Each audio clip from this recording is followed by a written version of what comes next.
Senayan City, Jakarta, inilah liputan 6 petang.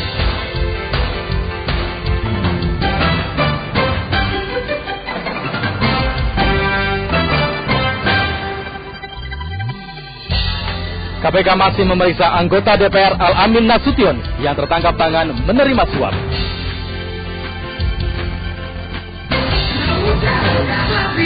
DPR batal menggugat Slank.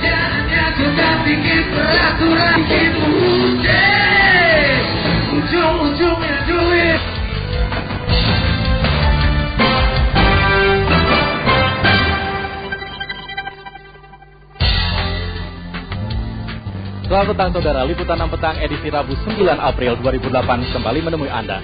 Drama korupsi dari Senayan terkait dengan penangkapan Al-Amin Nur Nasution, anggota DPR asal fraksi P3 yang diduga terkait dengan kasus suap menjadi fokus perhatian kami sore ini. Dan selain itu, liputan tentang situs porno yang ternyata menjadi favorit kalangan muda di Indonesia akan melengkapi sore Anda kali ini. Dan bersama saya Muhammad Tahir, inilah liputan 6 petang selengkapnya.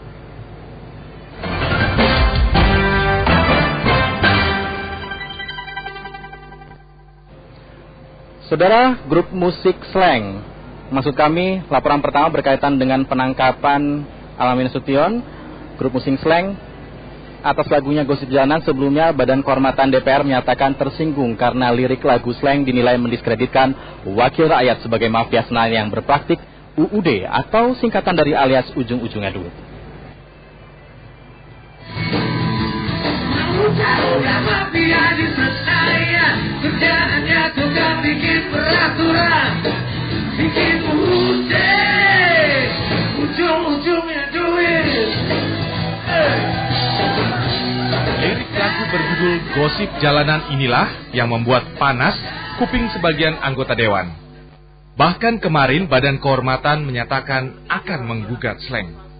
Mempertanyakan, memperingati, kemudian meminta keterangan sampai dan gugatan perdata agar tidak beredarnya lagu-lagu yang dianggap merugikan kelompok atau dalam hal DPR dimungkinkan. Tepat kalau mereka mungkin membenahi komunitasnya, mereka bersama dengan BNN begitu untuk tidak menjadikan teman-teman seniman itu banyak dipenjara karena menggunakan narkoba. Pernyataan tajam sang ketua Badan Kehormatan DPR ternyata ditanggapi dingin oleh Slank. Mungkin Slank tahu masyarakat ada di balik mereka. Ya sebenarnya belum apa-apa sih. Dan terlalu kecil untuk diributkan gitu. Iya. Tapi sebenarnya kita juga komit untuk ngamuk komitmen gitu. Ini biar masyarakat saja yang menilai gitu kan. Kalau memang dia tidak melanggar, kenapa mesti komplain gitu? Perlu kan disindir pemerintah supaya mereka tuh tergugah dengan sindiran-sindiran dengan lagu-lagu, mungkin ketuklah hatinya gitu, mudah-mudahan. Waktu rakyatnya sendiri sih kalau merasa tersindir ya udah gitu aja. Jadi aku pikir sih aku sih ngedukung Slank ya.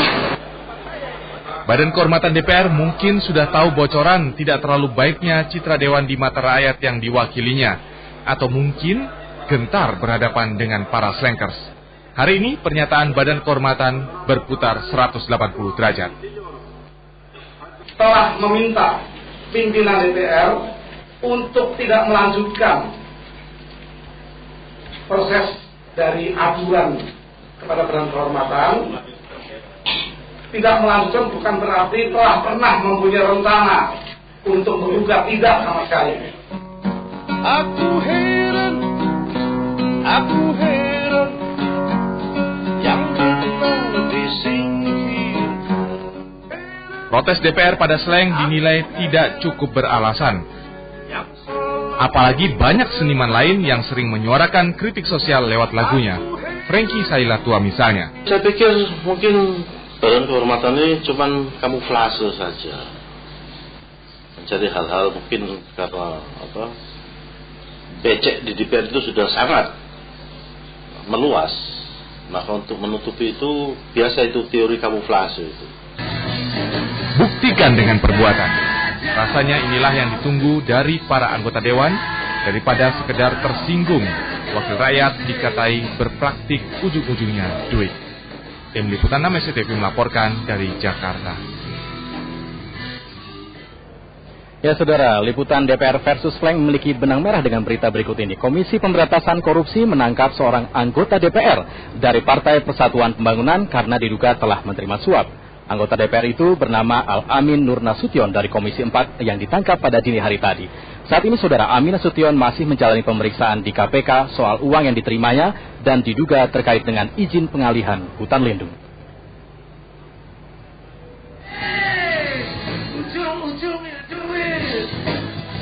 Yair, lagu kelompok musik Seleng yang menyindir anggota Dewan sebagai mafia Senayan nampaknya terbukti. Dini hari tadi, salah seorang anggota DPR, Al-Amin Nasution dari fraksi Persatuan Pembangunan tertangkap tangan oleh tim KPK. Pihak KPK membenarkan penangkapan ini.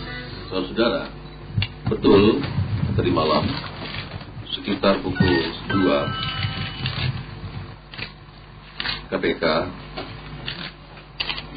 tim KPK kami telah menemukan adanya dugaan, saya ulangi, adanya dugaan dari fakta yang ada, yaitu salah seorang yang saat ini masih menjabat di legislatif menerima sejumlah uang. Nama Al-Amin Nasution dengan relatif jarang muncul di depan publik, khususnya yang terkait masalah politik. Tetapi nama tokoh ini cukup dikenal di kalangan dunia hiburan, karena ia suami dari seorang artis dangdut yang justru lebih sering muncul di liputan infotainment daripada kiprahnya di parlemen. Dalam penangkapan semalam, Al-Amin diduga terlibat penyuapan kasus alih fungsi hutan lindung di Pulau Bintan, Kepulauan Riau. Hingga petang ini ia bersama 4 orang lainnya masih menjalani pemeriksaan di KPK. Tim Liputan 6 melaporkan dari Jakarta. Saudara, hutan lindung di Pulau Bintan yang menjerat Al-Amin Nasution dalam dugaan suap sebagian besar pohonnya kini telah ditebang untuk pembangunan. Meski Al-Amin Nasution membantah menerima uang suap dari Pemda Kabupaten Bintan, namun berdasarkan penyelidikan yang dilakukan oleh KPK sejak 6 bulan lalu, KPK meyakini pertemuan Al-Amin dengan Sekda Kabupaten Bintan pada dini hari tadi adalah untuk menerima uang suap terkait dengan pengalihan status hutan. Inilah hutan lindung di desa Bintan Buyu, Kecamatan Teluk Bintan, Provinsi Kepulauan Riau. Hutan seluas 8.300 hektar ini sebagian besar pohonnya telah ditebang untuk keperluan pembangunan kantor Pemkab Bintan dan akan dijadikan pusat kota Kabupaten Bintan. Hutan lindung ini juga telah beralih fungsi menjadi hutan tanaman industri yang menjerat anggota DPR dari fraksi Partai Persatuan Pembangunan, Al-Amin Nur Nasution dalam kasus dugaan suap. Sumber kami menyebutkan Al-Amin Nur Nasution ditangkap saat bertemu dengan Sekda Kabupaten Bintan di sebuah kamar di Hotel Ritz-Carlton, Kuningan, Jakarta dini hari tadi. Dalam pertemuan tersebut juga hadir staf Sekda, sopir Sekda, dan staf Al-Amin Nur Nasution.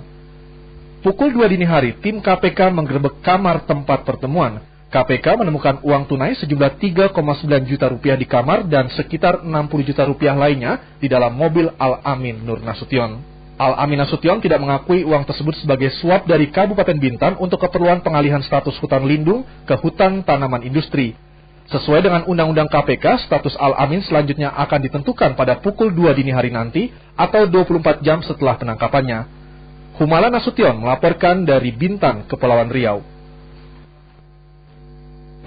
Sementara itu, Saudara, jika diperlukan, fraksi Partai Persatuan Pembangunan atau P3 akan memberikan pendampingan hukum kepada Al-Amin Nasution yang tertangkap tangan menerima uang di Hotel Ritz-Carlton pada Rabu dini hari. Al-Amin Nasution adalah anggota Komisi 4 DPR yang membidangi masalah kehutanan, dan Al-Amin berasal dari fraksi P3. Saudara, Ketua Fraksi P3 Lukman Hakim Saifuddin mengaku kaget dengan peristiwa penangkapan anggota fraksinya yaitu Al-Amin Nasution. Hingga saat ini P3 akan menunggu hasil pemeriksaan KPK untuk menentukan sikap selanjutnya terhadap Al-Amin. Sementara Badan Kehormatan DPR sendiri telah diperintahkan untuk segera mengusut kasus dugaan suap yang menimpa Al-Amin Nasution. Hal ini diperlukan karena yang bersangkutan telah tertangkap tangan oleh Komisi Pemberantasan Korupsi. Ketua DPR Agung Laksono menegaskan sanksi terberat untuk Al-Amin adalah pemberhentian sebagai wakil rakyat jika terbukti menerima suap. Juga ini kan baru informasi awal, bagaimanapun juga dia masih punya harus diberlakukan azas praduga tidak bersalah, begitu ya. Jadi selama belum ada kekuatan hukum yang tetap, tentunya partai tidak akan menjatuhkan sanksi apalagi pemberhentian seperti itu gitu. Ya, tetap prosedur ditempuh, tapi saya kira kalau apalagi sudah ada pengakuan, saya juga ingin mendengar dari fraksinya sendiri, dalam hal ini fraksi P3.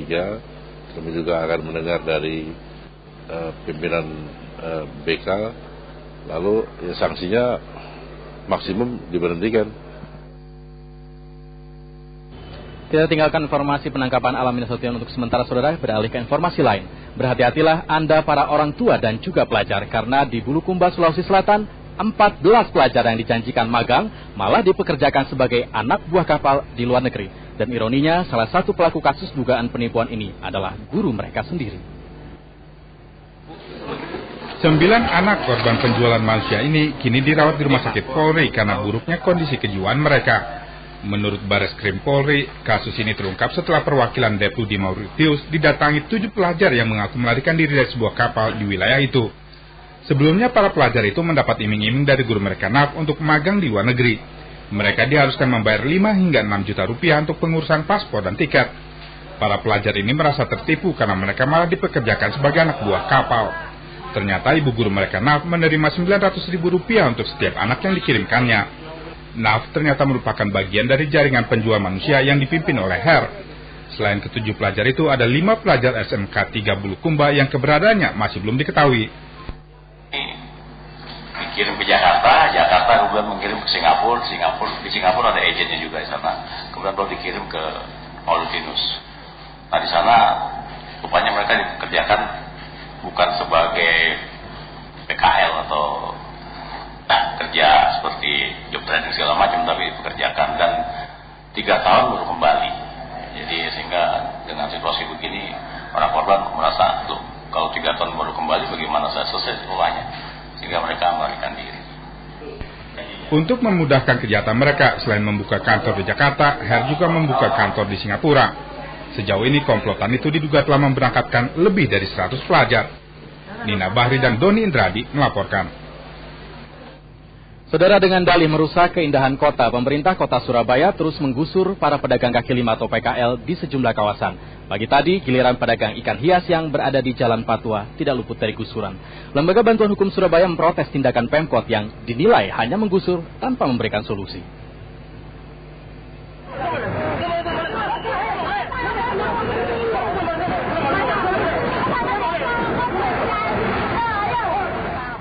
Kemarahan wanita ini meledak ketika menyaksikan tempat dagangannya dibongkar paksa petugas Satpol PP Pemkot Surabaya. Selain menyesalkan tindakan petugas yang terkesan arogan, mereka tidak tahu harus berjualan di mana lagi. Sedikitnya 10 bangunan semi permanen hancur saat didorong truk Satpol PP. Pihak Pemkot menilai bangunan yang berdiri di sepanjang Sungai Kalibokor ini harus ditertibkan karena dinilai mengganggu keindahan kota. Olah makan apa kayak gini nih? Ini ya gimana lah kebijakan pemerintah untuk menanggapi penggusuran kayak gini, gitu loh. Namun penggusuran yang dibantu polisi mendapat protes keras dari Lembaga Bantuan Hukum atau LBH Surabaya. Selain tidak ada solusi, penggusuran itu akan menyulitkan kehidupan rakyat kecil. Kami mendesak kepada Wali Kota dan Polres Surabaya untuk kemudian menghentikan penggusuran terhadap PKL selama tidak ada solusi alternatif bagi para PKL. Setelah digusur kemarin siang, sejumlah PKL di Jalan Patua nekat berdagang kembali. Mereka mengaku was-was akan digusur lagi, tetapi tidak ada pilihan untuk mempertahankan hidup dan membiayai sekolah anaknya. Kontributor SCTV Rahmat Hidayat melaporkan dari Surabaya.